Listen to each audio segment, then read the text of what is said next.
Bismillahirrahmanirrahim. Assalamualaikum warahmatullahi wabarakatuh. Perkenalkan, nama saya Lia Febriani, NPM 20510404191, mahasiswi semester 4, Program Didikan Manajemen Bisnis Syariah, Fakultas Ekonomi dan Bisnis Islam UIN Raden Intan, Lampung. Dalam video kali ini saya akan memaparkan sebuah artikel yang saya beri judul Pengaruh Fungsi dan Jasa Ekosistem dalam Penanggulangan Banjir dengan mengoptimalkan fungsi NBS atau Nature Based Solution untuk wilayah DKI Jakarta. Yang mana artikel dan video ini saya susun dan saya buat untuk memenuhi form penilaian ujian tengah semester mata kuliah Green Economics and Trade yang diampu oleh Bapak Alif Rohman Setianto, SEMM. Selanjutnya, ketika mendengar kata-kata banjir, maka kemungkinan besar teman-teman tidak lagi merasa asing dengan kata-kata tersebut. Sebab berita-berita mengenai bencana alam banjir banyak disiarkan melalui televisi, koran baik cetak maupun online, dan media sosial lainnya. Nah, daerah yang rawan terkena banjir salah satunya adalah DKI Jakarta, yang mana daerah tersebut dilalui oleh Sungai Ciliwung yang merupakan salah satu sungai terpenting dan paling berpengaruh di Tatar Pasundan, Pulau Jawa ini, yang mana bermuara di Teluk Jakarta. Sungai tersebut mengalir persis di jantung kota dan melalui daerah-daerah permukiman penduduk yang paling padat. Selain Kali Ciliwung, DKI Jakarta juga memiliki 12 sungai lainnya, yakni Kali Mukerfat, Kali Angke, Kali Pesanggerahan, Kali Grogol, Kali Krukut, Kali Baru Barat, Kali Baru Timur, Kali Cipinang, Kali Sunter, Kali Buaran, Kali Jati Kramat, dan Kali Cakung. Dilintasi oleh banyak sungai yang tidak dapat dikatakan kecil ini, menyebabkan DKI Jakarta menjadi daerah yang rawan sekali mengalami bencana banjir. Terlebih di permukiman yang terletak di kawasan daerah aliran sungai atau DAS, menyebabkan daerah tersebut membutuhkan perhatian lebih dari pemerintah kota agar lebih ditingkatkan kembali fungsi daerah aliran sungainya.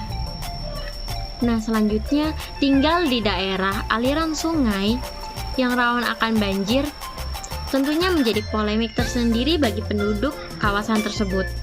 Karena ketika musim penghujan tiba, maka penduduk harus bersiap siaga akan ancaman datangnya air rob yang akan menyebabkan sungai-sungai meluap dan menyebabkan bencana alam banjir. Akan tetapi, masalah sebenarnya dalam perihal banjir ini tidak hanya disebabkan oleh faktor banyaknya sungai-sungai di daerah tersebut, melainkan karena 4 faktor lainnya.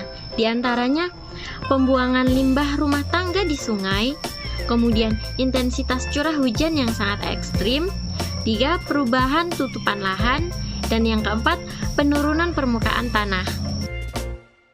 Faktor penyebab banjir yang pertama adalah kebiasaan manusia yang sukar sekali dihentikan, yakni kebiasaan membuang sampah di sungai. Bahkan dalam foto di atas, nampak seorang laki-laki berani membuang sampah di sungai di depan petugas yang sedang membersihkan sungai. Kemudian faktor yang kedua, yakni faktor curah hujan di Indonesia yang dapat dikatakan ekstrim dengan intensitas tinggi dan durasi singkat yang semakin sering terjadi, di mana curah hujan ekstrim adalah dampak nyata dari adanya krisis iklim. Kemudian yang ketiga, yakni adalah perubahan tutupan lahan. Analisis data tutupan lahan Kementerian Lingkungan Hidup dan Kehutanan tahun 2000 dan 2019 menunjukkan peningkatan luas hutan tanaman hingga 117,7% di kawasan hulu sungai yang mengalir menuju Jakarta, menggantikan dominasi lahan pertanian. Luas permukiman juga tumbuh pesat hingga 47,4%, menggantikan lahan pertanian dan ruang terbuka hijau di kawasan tengah dan hilir. Di Jakarta sendiri, luas ruang terbuka hijau hanya sebesar 9,8%. Itu di tahun 2019. Hal Hal ini meningkatkan peluang meluapnya sungai dan jaringan drainase akibat besarnya air limpasan permukaan atau runoff. Belum lagi ancaman sedimentasi di sungai akibat laju erosi yang besar di hulu sungai. Dan faktor yang keempat adalah penurunan permukaan tanah. Penurunan permukaan tanah di Jakarta mencapai rata-rata 12 cm per tahun dan terjadi dengan lebih ekstrim di bagian utara pesisir Jakarta dan laju penurunan hingga 25 cm per tahun.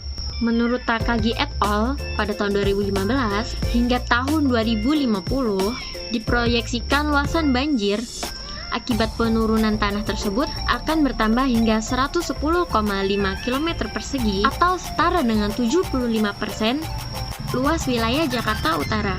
Beban bangunan di permukaan tanah dan ekstraksi turut mempercepat laju penurunan tanah. Saat ini masih ada 35% warga Jakarta yang menggunakan air tanah untuk memenuhi kebutuhan sehari-hari. Akibatnya, tinggi permukaan air tanah di Jakarta semakin dangkal dan kapasitas simpanan air menjadi semakin rendah. Dalam gambar ini dapat dilihat perbandingan perubahan tutupan lahan di berbagai wilayah daerah aliran sungai atau DAS yang mengaliri Jakarta. Nah, solusi yang dapat diambil untuk menangani kasus tersebut adalah dengan meningkatkan fungsi nature-based solution, yang mana hingga saat ini upaya Jakarta dalam penanggulangan banjir dilakukan dengan basis infrastruktur fisik atau grey infrastruktur berupa pembangunan dan perluasan situ atau waduk, pompa air, polder, dan pemeliharaan kanal. Namun efektivitas infrastruktur fisik ini kan menjadi terbatas, apalagi saat menghadapi krisis iklim, seperti kejadian bobolnya tanggul tahan banjir di New Orleans saat badai Katrina menerjang. Oleh karena itu, diperlukan pendekatan lain yang lebih adaptif melalui pendekatan NBS. Kemudian, solusi yang dapat kita lakukan untuk masalah yang pertama, yakni pembuangan sampah oleh penduduk di sungai, maka semoga bisa diatasi dengan memasang spanduk-spanduk di sekitar sungai untuk tidak membuang sampah di sungai.